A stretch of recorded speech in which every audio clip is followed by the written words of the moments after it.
இந்த வீடியோ உங்களுக்கு பிடிச்சிருந்ததுன்னா லைக் பண்ணுங்கள்.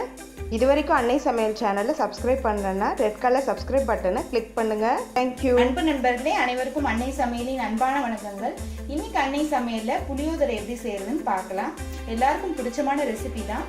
ஆனால் சில பொருட்களை நான் வறுத்து அரைச்சி போட்டிருக்கேன், அதனால உங்களுக்கு சுவை அதிகமாக இருக்கும். வாங்க எப்படி செய்யறதுன்னு பார்க்கலாம். கடாயில் தேவையான அளவு நல்லெண்ணெய் ஊற்றி வச்சுக்கோங்க. முதல்ல ஒரு டீஸ்பூன் கடுகு,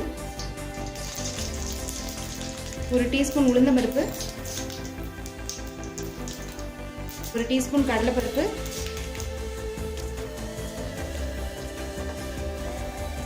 அடுத்தது கொஞ்சம் கருவேப்பிலை, 4 காஞ்ச மிளகாய்,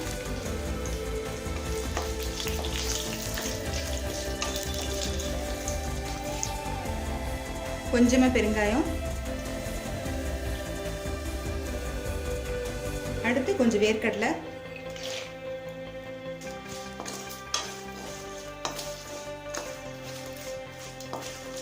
இப்போ லெமன் சைஸ் அளவுள்ள புளியை தேவையான அளவு தண்ணி சேர்த்து இதில் போட்டுக்கோங்க. இப்போ அடுத்தது ஒரு டீஸ்பூன் மஞ்சள் தூள் சேர்த்துக்கோங்க. புளி கரைசல் நல்லா திக்காகிறதுக்குள்ள பவுடரை வறுத்து அரைச்சிக்கலாம். பவுடர் அரைக்க தேவையான பொருள் என்னென்னு பார்த்துக்கலாம். இப்போ பவுடர் செய்ய தேவையான பொருட்கள்: 1 டேபிள் ஸ்பூன் கடலைப்பருப்பு, 1/2 டேபிள் ஸ்பூன் தனியா, 4 காஞ்ச மிளகாய், 1 டீஸ்பூன் சீரகம், 1 டீஸ்பூன் வெந்தயம். இது எல்லாத்தையும் நல்லா வறுத்துக்கலாம். இப்போ கடலைப்பருப்பு நல்லா செவந்த பிறகு 2 டீஸ்பூன் எள்ளை சேர்த்துக்கோங்க.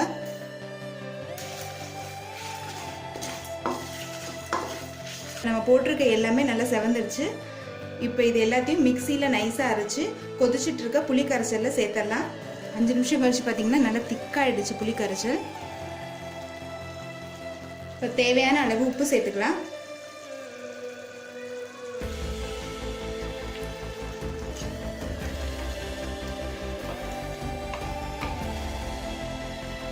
எண்ணெய் எல்லாம் பாருங்கள் மேலே பிரிஞ்சு வந்துருச்சு. இப்போ அரைச்சி வச்சிருக்க பொடியை இதில் சேர்த்துக்கலாம்.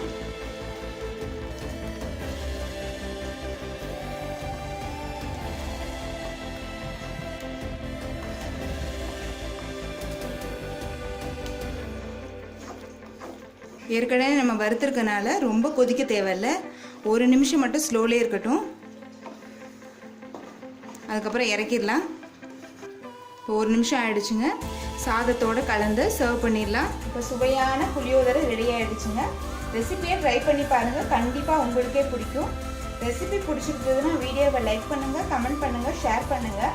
இது வரைக்கும் அன்னை சமையல் சேனலை சப்ஸ்கிரைப் பண்ணலன்னா சப்ஸ்கிரைப் பண்ணுங்கள். தேங்க்யூ.